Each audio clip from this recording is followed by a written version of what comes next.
What's up, everybody? Welcome back to the Kinda Grown podcast. I'm Nicholas Evans. Today, we're not leveling up. Today, nobody's becoming a better version of themselves. There's no three-step framework. We're just noticing random things that start to come along into adulthood. Because really, all adulthood is pretending you've done this before. That's it. You walk into rooms like, yeah, I've been here before. You have not. You're scanning, adapting, copying whoever looks comfortable. And the crazy part is, everyone else is doing the exact same thing.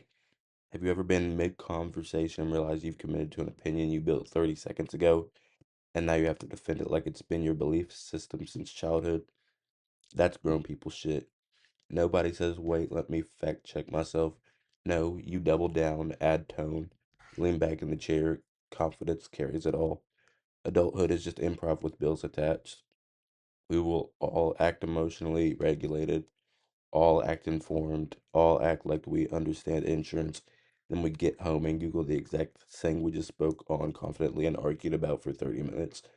Today we're breaking down the low stakes social games we all participate in for no reason.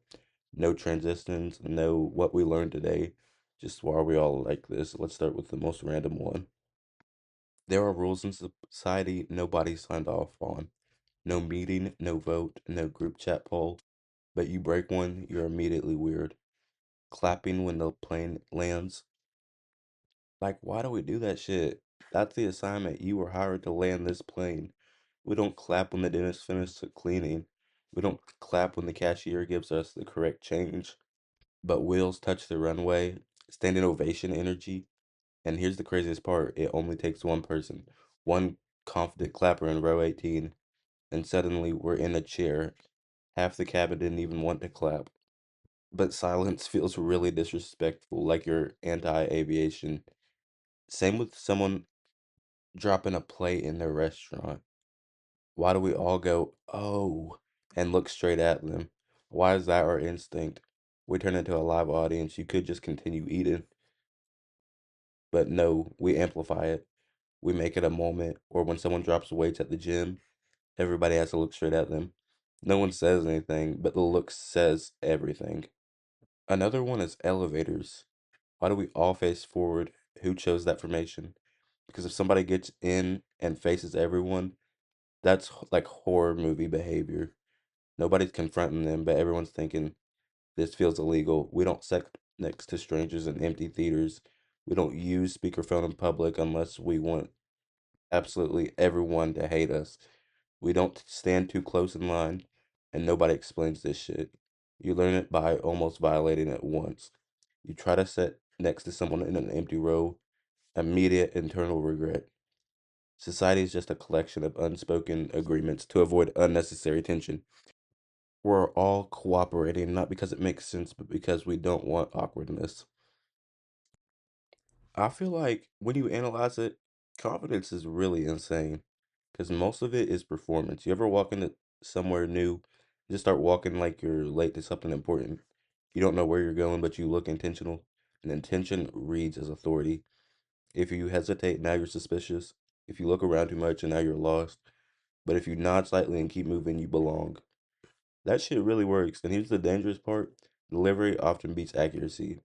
You could be completely wrong, but if you say it firmly enough, people just go with it. Meanwhile, you know something for a fact, but you soften it. I mean, I could be wrong. Why are we disqualifying ourselves before we even speak? Confidence is posture and tone. Accuracy is second.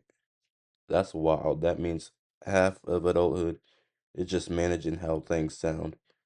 You ever notice how the loudest person in a group project somehow becomes the leader? Not because they're the smartest, but because they sound decisive. We all as humans respond to certainty, even if it builds on absolutely nothing. That's scary, but like also kind of funny, because that means half of society is just well delivered guesses. Something I was talking about with someone this week is being competitive. If you're one of the people that claims you're not competitive, that's adorable as hell. Yes, you are. You see someone your age buy a house, your brain recalculates. You see someone launch something, you check your own progress immediately. It's not hate, It's comparison. Social media made it 10 times worse. Snapchat, before breakfast, you seen someone engaged, someone on vacation, someone making six figures at 22, and you're just eating cereal trying to decide if you should be impressed or stressed. We all measure, we just pretend we don't.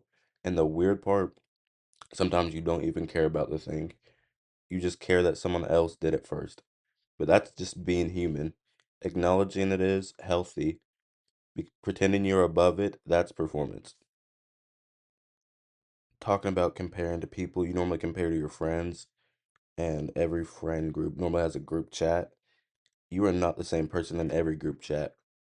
There's the chaotic chat, all caps, no grammar, sending shit, random shit at 2 a.m., zero accountability. Then there's the family chat, full sentences, punctuation, respectful tone. Then there's the chat you barely talk but monitor everything like a surveillance system. You're editing yourself constantly. You type something bold, delete it, rewrite it softer, add an emoji so it doesn't sound aggressive, remove the emoji so it doesn't sound sarcastic. Texting is like tone gymnastics. And when you accidentally send the wrong energy to the wrong chat, now you're doing damage control. Like, wait, I didn't mean it to sound like that. Yes, you did. Not just for the audience, we all have different digital personalities, and none of them are fully accurate. They're calibrated. It's like PR. You are your own communications manager for free. Right now, I'm in my second semester of college, and it's been fine. There's some shit I don't understand. I don't understand campus clout. I'm sorry. I understand followers, understand who sits where in the dining hall, and understand why that matters. Somebody goes viral once freshman year, now they're known for what? A stupid prank video, a mic'd up dorm argument. They walk into a party and people start to whisper. I don't know why they care, but they do. Say, I've seen them before. Have you, or do you just want proximity?